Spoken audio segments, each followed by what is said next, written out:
आठराखीन मालिकेच्या आजच्या भागामध्ये आपण पाहणार आहोत की आलोक आणि आरव हे दोघंही जण ना फोनवर बोलत असतात आणि त्याच वेळेला आलोक आरवला भाग्याबद्दल सांगत असतो. म्हणजेच तो त्याला म्हणत असतो की जसं तू मला म्हणालास की ती मुलगी जी आहे ती एकदम फ्रीली आहे, म्हणजेच जे पोटात असतं तेच ओटावर असतं. खरंच ना, त्याचा प्रत्यय मला आला. मग आता आरव त्याला विचारतो की तू हे सगळं नक्कीच भाग्यश्रीबद्दल बोलतोयस ना, बरोबर ना? आलोक म्हणतो की हो, हे सगळं मी भाग्यश्रीबद्दलच बोलतोय. पण तुझी आणि तिची भेट कशी काय झाली, असंही आता आरव आलोकला विचारतो. तेव्हा आलोक त्याला सांगत असतो की काय आहे ना, आम्ही खरं तर ना भाग्यश्रीच्या घरी गेलो होतो. ही गोष्ट ऐकल्यानंतर तर आता दुसरीकडे आरव म्हणतो की मी खरंच माझी झोप पूर्ण झाली आहे ना, मी जे ऐकतोय ते खरंच सत्य आहे ना, असंही आता तो म्हणत असतो. मग तेव्हाच हो हो, खरंच आहे हे सगळं काही. आरवला आलोक सांगत असतो की मी जे तुला सांगतोय ना ते खरंच आहे. आम्ही ना गेलो होतो त्यांच्याकडे पूजेला, म्हणजे ना सगळ्यांना कारभार भलताच आहे बघ, मी तुला सांगतो. अरे आम्ही पूजेला गेलेलो होतो, पण तरीसुद्धा ना त्यांची पूजेची काहीच तयारी झाली नव्हती. आम्हीच स्वतः चकित पडलो की ह्यांचं चाललंय तरी काय नेमकं. आता या सगळ्या गोष्टी आलोकला आरवला सांगायच्या असतात, म्हणूनच त्याने त्याला कॉल केलेला असतो आणि या सगळ्या काही गोष्टी सांगत असतो. तेव्हा आरव म्हणत असतो की चक्क तू तर छोट्या आईचा फोन घेऊन मला कॉल केलायस ना, हीच गोष्ट मला खटकते, म्हणजे पटतच नाही आहे म्हणाला. पण मी तुला दिलेलं वचन पाळलंयस ना तू. मग आता आलोक म्हणतो की हो, तू दिलेलं वचन पाळलंय म्हणून तर गेलो होतो ना, ह्या सगळ्या काही गोष्टी तुझ्या ऐकूनच. मग आता तू म्हणालास ना तशी ती भाग्या खरंच चांगली आहे, म्हणजे मी विचारही केला तसा. मग आता तेव्हाच ना आरवही सांगत असतो की खरं तर ना मी जेव्हा आपल्या घरातनं निघत होतो ना, तेव्हाच ती मला ना बाहेरही भेटली होती. पण मी तेव्हा विचार केला की तिच्याशी कसं बोलू, काय बोलू. खरंच ना तिला सोडून जाताना ना माझं मन एकदम घट्ट करून मी गेलो आहे. तुला काय सांगू, तेव्हा ती मला भेटली तेव्हा असं वाटलं की हिला मी घाई केली की काय बोलायची. जरा थोडे दिवस थांबलो असतो, तिच्यासोबत वेळ घालवला असता आणि नंतर तिला प्रेमाची कबुली दिली असती ना, तर कदाचित ना ती मला हो सुद्धा बोलली असते. पण खरंच ना मी घाईच केली. अरे मग तुला आता आलोक सांगत असतो आरवला, अरे त्या भित्री भागूबाईचा कारभार ना अगदी तसाच आहे बघ. तिचाच काय, तिच्या घरातल्या सगळ्यांचाच. म्हणजे पूजा आहे आणि तयारीच केली नव्हती. आणि तुला सांगू का, अंगठी, अरे अंगठीचं तो आता सांगायला जाणार हेच अंबिकाने ऐकलेलं असतं. मग आता अंबिका विचार करते की या आलोकने आरवला अंगठी घातली वगैरे आहे, प्राजक्ताला त्याने याबद्दल सांगितलं तर आरवला डाऊट येईल. म्हणूनच लगेच ना आता अंबिका जी आहे ती लगेच आलोककडे जाते. तोपर्यंत आलोक ना बोलत असतो की खरंच ना ते वैद्यबुवा आहेत ना, त्यांचा अभ्यासही खूप छान आहे. म्हणजे जे भाग्यश्रीचे बाबा आहेत ना त्यांचा, म्हणजे भाग्यश्रीचे बाबा ना खरंच खूप छान वैद्य आहेत. म्हणजे प्रत्येकाचा विचार एवढा करून ना औषधं वगैरे देतात आणि त्याचसोबत ना ते ना एकदम ना ईश्वर सेवा करतात बघ, फ्री ऑफ कॉस्ट औषधं देतात. आणि पण ना त्या जी गोष्ट आहे ना त्या प्राजक्ताची ती काही पटली नाही, म्हणजे ना ती अंगठी आणि हे सगळं. मग आता लगेच ना अंबिका आणि ती आता आलोकला म्हणत असते की आलोक प्लीज जरा मोबाईल दे ना.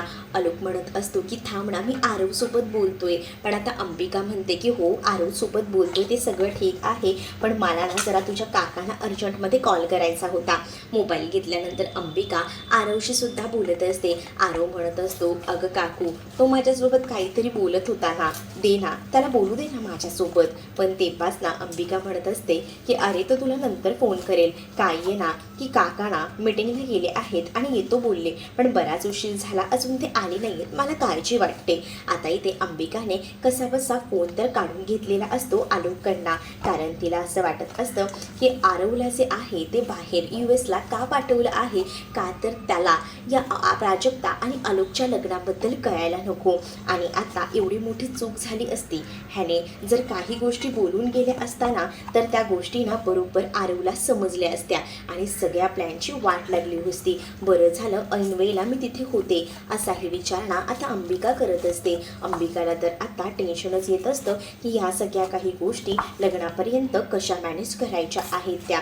कारण आता प्राजक्ता आणि त्याचसोबत या आलोकचं लग्न जे आहे ते आता कसं करायचं, साखरपुडा तर झाला आहे याचाच विचार सुरू होता.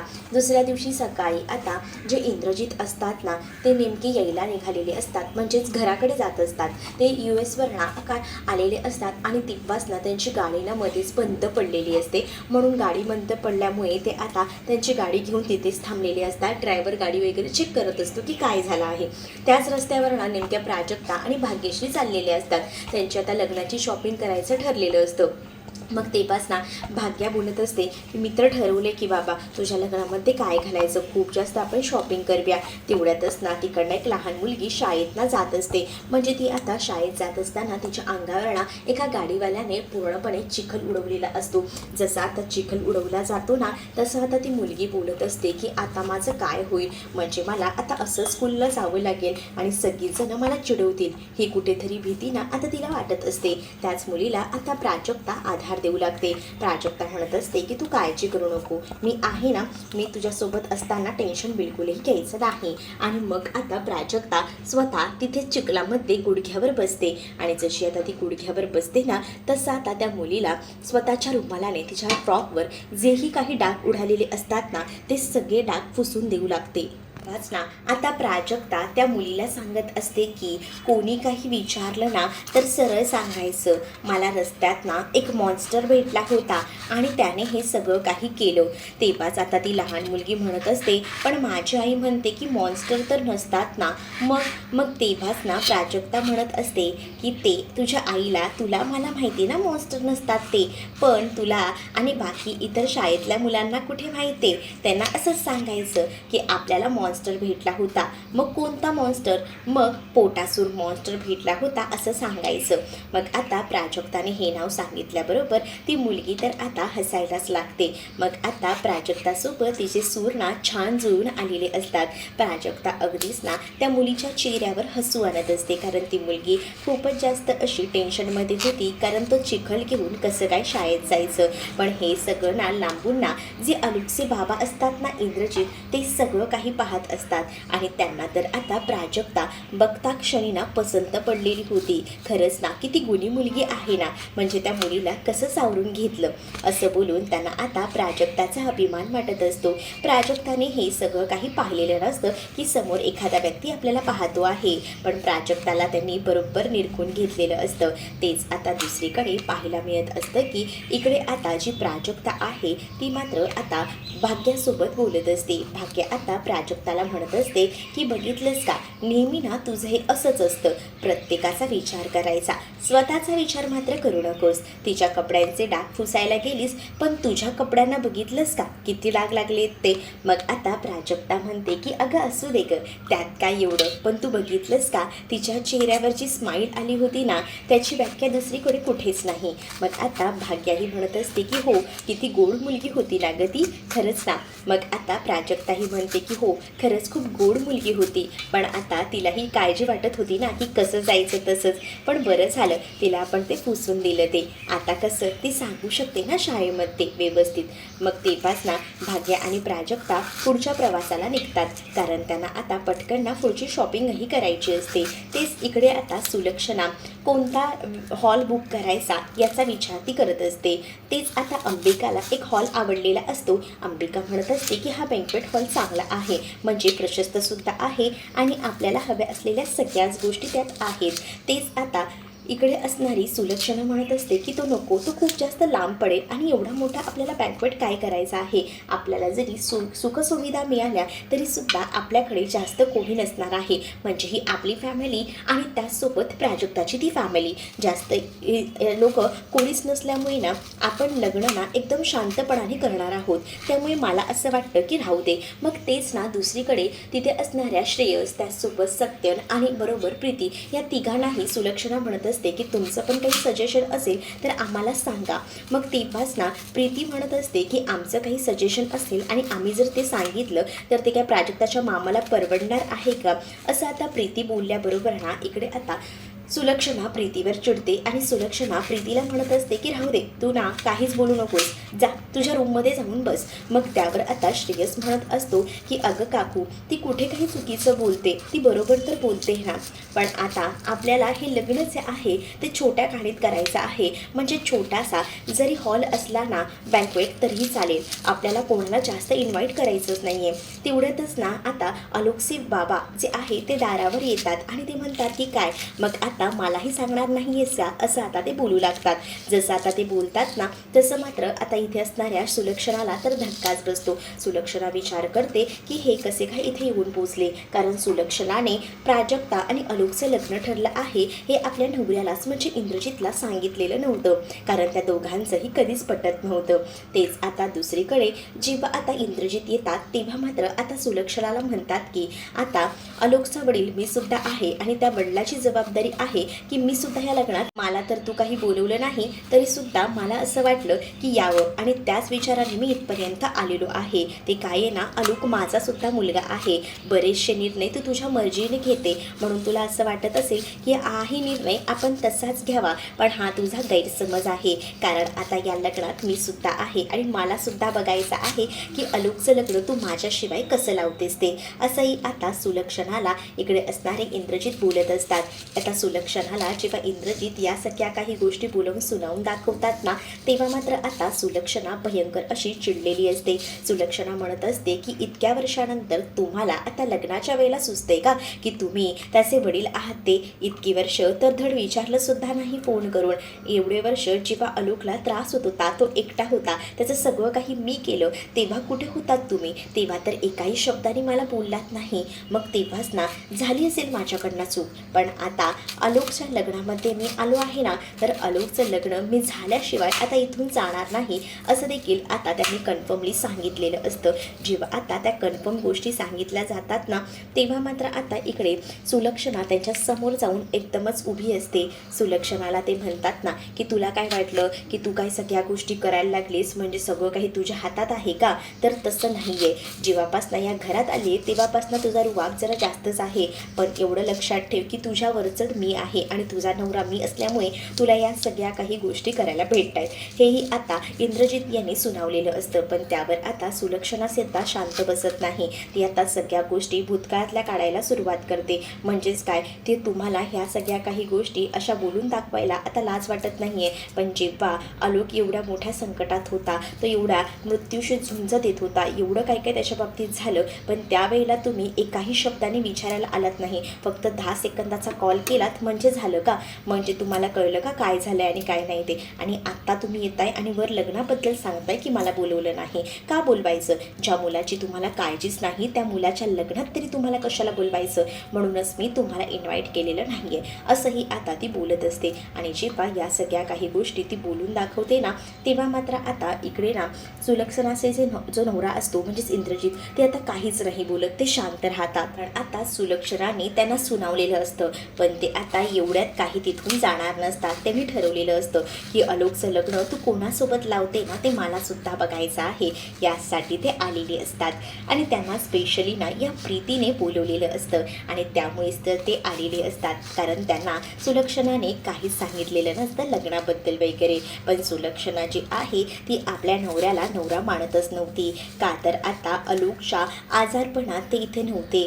जेव्हा एक नवरा म्हणून त्यांनी साथ द्यायला हवी होती तेव्हा ते नव्हते, म्हणूनच आता एक वडील म्हणून सुद्धा तुम्ही काही कामाचे नाही आहात असं देखील सुलक्षणा आता सुनावत असते. आणि त्यामुळेच आता ज्या काही गोष्टी आहेत ना त्या सगळ्या काही सुलक्षणाने बोलल्यानंतर तिच्याकडे रागातच आता इकडे मात्र ते पाहत असतात. तेव्हाच ना सुलक्षणा म्हणत असते की माझ्यासमोर आवाज चढवून बोलायचं नाही, तुमचा हा आवाज ना तिकडे दुबईमध्ये चढवायचा आणि तिकडे काही बोलायचं ना दुबईच्या लोकांना तिथे बोलायचं, माझ्याकडे इथे आवाज चढवून बोलायचं नाही, असं देखील सुलक्षणा आता बोलत असते. ह्यांचे वाद ना पूर्णपणे शिकोप्याला चाललेले असतात. तेव्हाच ना आता सुलक्षणा रागारागात बोलते आणि तिकडनं निघून जाते. तेच दुसरीकडे आता रूममध्ये अंबिका आणि सत्य नसतात. अंबिका आता सत्यांना म्हणत असते की तुम्हाला माहिती होतं का की भाऊजी येणार आहेत ते. मग आता सत्यन म्हणत असतात की मला तरी कसं माहिती असणार आहे, मलाही काहीच माहिती नव्हतं. मग आता हे अचानक आलेत, पण आता त्यांची राहायची सोय कुठे करायची आहे, म्हणजे खरं तर नाव बहिणींचं आणि त्यांचं काहीच पटत नाही आहे. मग आता त्यांना राहायला तरी कुठे द्यायचं असंही आता म्हटलेलं असतं. मग तेव्हाच ना बघूया काय करायचं आहे ते. मग इथे अंबिका आणि त्याचसोबत सत्यांचं बोलणं सुरू असतं आणि तेवढ्यातच ना तिथे आता आलोकचे बाबा आलेले असतात आणि आलोकचे बाबा जसे आता येतात ना तसे मात्र आता म्हणत असतात की सगळं बाकी ठीक आहे ना सत्य आणि अंबिका तू कशी आहेस. तर अंबिका म्हणत असते की भाऊजी मी पण ठीक आहे. आता अंबिकाला सुद्धा काय बोलावं ना काहीच सुधरत नसतं. पण घरामध्ये आता जेव्हा हे आलेत ना तेव्हा नक्कीच मोठं वादळ मात्र येणार आहे याची चाहूल अंबिकाला लागलेली असते. त्यामुळेच आता अंबिका थोडा विचार करत असते. पण तिचं ना आता मात्र आलोकच्या बाबांसोबत चांगलं जमत असतं. पण या सगळ्यामध्येच ना आता प्रीतीची महत्त्वपूर्ण भूमिका असते. प्रीतीनेच तर आता आलोकच्या बाबांनाच म्हणजे सुलक्षणाच्या नवऱ्याला इथंच फोन करून बोलावून घेतलेलं होतं. तेच आता अंबिका म्हणत असते की भाऊजी तुम्ही आलाच आहात तर फ्रेश वगैरे होऊन घ्या, मी तुमच्यासाठी काहीतरी बघते. आणि असं बोलून अंबिका तिकडनं निघून जाते. तर सत्यन तिथेच उभा असतो. तर सत्यन उभा असतानाच ना इकडे मात्र आता जे आलोकचे बाबा असतात इंद्रजित ते सत्यनला मिठी मारतात आणि ते म्हणतात की आता मी इथे आलोय एवढ्यात तरी काय मी आता जात नसतो. त्यामुळे आता सत्यनसुद्धा खुश होऊन आता आपल्या भावालाच म्हणजेच आलोकच्या बाबांना घट्ट अशी मिठी मारत असतात. त्यानंतर आता सत्यनसुद्धा तिकडनं निघून जातात कारण त्यांना एक काम असतं. तेच आता दुसरीकडे प्राजक्ता आणि भाग्या आता शॉपिंग करून घरी आलेल्या असतात. जसे आता शॉपिंग करून वगैरे घरी येतात ना तसं मग आता त्यांनी सगळ्यांनाच ना रूममधनं बोलवून घेतलेलं असतं आणि सांगितलेलं असतं की या लवकर या. मग आता सगळीजण तिथे येतात. पण आता तुम्हाला काय बोलायचं आहे, कशासाठी तुम्ही बोलवून घेतलंय असंही आता विचारलं जातं. तेव्हाच ना इकडे मात्र आता थांबा मी सांगते ना. मग आता प्राजक्ता आणि भाग्याने थोडीफार का होईना शॉपिंग केलेली असते. आम्ही लग्नाच्या शॉपिंगला गेलो होतो असं आता भाग्या प्राजक्ताच्या समोरच इकडे सगळ्यांना सांगत असते.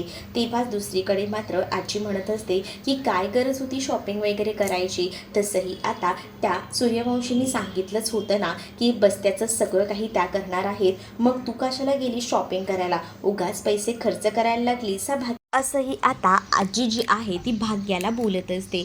भाग्याला आजीने असं म्हटल्याबरोबर ना इकडे आता भाग्या म्हणत असते की मी काही खर्च वगैरे करत नाही आहे. जिथे आता आपल्याला लागणार आहे तिथे तर आपण पैसे तर खर्च करायलाच हवे ना असंही आता बोललं जात असतं. आणि जेव्हा या सगळ्या काही गोष्टी बोलल्या जातात ना तेव्हा आता दुसरीकडे पाहायला मिळत असतं की इकडे आता याने जी पिवळी साडी असते ना जी खूप महत्त्वाची असते ती साडी आणलेली असते आणि ती साडी आणून तिने थेट ना आता मामाच्या हातामध्ये ठेवलेली असते आणि मामाला ती सांगत असते की बघ मला माहिती आहे की या सगळ्या काही गोष्टी तुझ्यासाठी खूप कठीण असतील बाबा, पण मी हे सगळं काही करून दाखवले.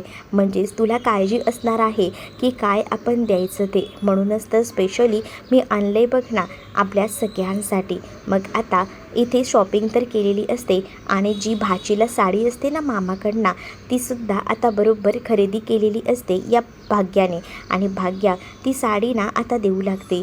भाग्याने जशी आता ती साडी दिलेली असते तेव्हा मात्र आता खूप छान वाटत असतं. इकडे असणाऱ्या या मला आणि मामा म्हणूनच खूप जास्त असा खुश असतो. मामा जसा आता खुश असतो ना तसं मात्र आता मामा म्हणत असतो की खरंच ना मला खूप बरं वाटते की माझ्या मुली आता इतक्या मोठ्या झाल्या आहेत त्या. तेच इकडे प्रीती जी आहे ना ती आता बोलत असते की मग कसं वाटतंय काका तुम्हाला. मग आता हे म्हटल्याबरोबर तू फोन करून मला बोलवून घेतलंस म्हणून, नाही तर मला या लग्नाबद्दल तर काही कळलंही नसतं. तुझा फोन आला त्यामुळे मला ह्या गोष्टी कळल्या, नाही तर मागून काय काय झालं असतं ना खरंच ना विचारही करवत नाही असंही आता ते म्हणत असतात. त्यामुळे आता प्रीती इंद्रजितना म्हणत असते की बघा मी तर तुम्हाला फोन करून इथे बोलवून घेतलंय, पण हे लग्न आता तुम्हालाच थांबायचं आहे. काही झालं तरीसुद्धा प्राजक्ता आणि त्याचसोबत आलोकचं लग्न जे आहे ते व्हायला नको. ते जर झालं तर पुन्हा काहीतरी घरामध्ये होईल, त्यापेक्षा न झालेलंच बरं असंही आता म्हटलं जातं. मग जेव्हा या सगळ्या काही गोष्टी बोलल्या जातात ना तेव्हा मात्र आता आलोकचे बाबा इथे प्रीतीच्या बोलण्याचा विचार करत असतात आणि त्यामुळेच ना प्रीतीच्या बोलण्याचा जेव्हा आता ते विचार करतात ना आता ते ठरवतात की ही प्रीती बोलते अगदी तसंच करायला हवं. लग्न काही जुळवायलाच नाही पाहिजे, हे लग्न व्हायला नको असंही आता ठरलेलं असतं. मग तेव्हाच मग आता प्रीतीने 4 शब्द बोलल्यानंतर प्रीतीचा रोल इथे संपतो आणि प्रीतीने कान वगैरे भरून दिलेले असतात. त्यामुळे प्रीती आता तिकडनं निघून जाते. मग दुसरीकडे मात्र आता सुलक्षणाने जो काही निर्णय घेतलेला आहे प्राजक्ता आणि त्यासोबत आलोकचं लग्न लावायचा, त्या लग्नामध्ये काहीतरी मोडता घालायचा हे मात्र आता ठरलेलं असतं. पण त्यामध्ये त्यांना तर आता प्राजक्ता ऑलरेडी पसंत पडली. प्रीतीचा प्लॅन तर फ्लॉप होणार आहे. पण तेच आता दुसरीकडे पुढील भागामध्ये आपल्याला पाहायला मिळत असतं की इकडे आता मेहंदीचा प्रोग्राम खूप जास्त आनंदाने सुरू असतो. आलोकच्या नावाची मेहंदी आता हातावर लागलेली सुद्धा असते प्राजक्ताच्या. पण तेवढ्यातच ना तिथे आता कौशिकची आई आलेली असते, कारण कौशिकच्या आईला आणि कौशिकला प्राजक्ता पसंत पडलेली असते ना. पण ते लग्न मामाने तेव्हा होऊ दिलेलं नसतं आणि म्हणूनच मग आता कौशिकची आई येऊन आलोकबद्दल सध्या सांगू लागते आणि ती आता मामांना म्हणते की माझ्या मुलाला नाकारून तुम्ही त्या मूर्ख आणि मेंटल अशा सायको असलेल्या मुलासोबत म्हणजेच आलोक सूर्यवंशीसोबत तुम्ही आता तुमच्या मुलीचं लग्न लावून देताय. काय बोलावं तुमच्यासारख्या माणसांना. आता एवढं सगळं जेव्हा आता बोललं जात असतं ना तेव्हा तर आता खूप मोठा धक्काच ना बसलेला असतो. कळतच नसतं की आता काय रिॲक्ट करावं ते प्राजक्ताला धक्का बसतो. तेच आता इकडे ना भाग्या तर पाहतच राहते. भाग्या विचार करते की आता या काकू जसं बोलत आहेत तसंच आलोक सायको आहे का, असाही विचार ना ती आता करू लागते. तर तुम्हाला हा भाग कसा वाटला हे कमेंटमध्ये मला नक्कीच सांगा आणि अशाच नवनवीन भागांसाठी आपल्या चॅनलला सबस्क्राईब करायला विसरू नका.